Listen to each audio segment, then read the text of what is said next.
If you're learning to play guitar and your chords sound bad, watch this video. When playing chords, it is important for you to remember two things: placement of your fingers and pressure on the strings.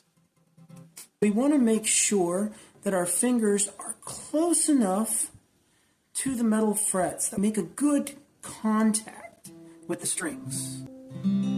Let it be, let it be, let it be, let it be. Or, let it be, let it be, let it be, let it be.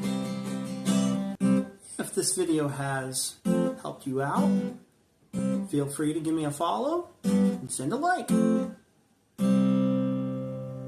I'll see you next time.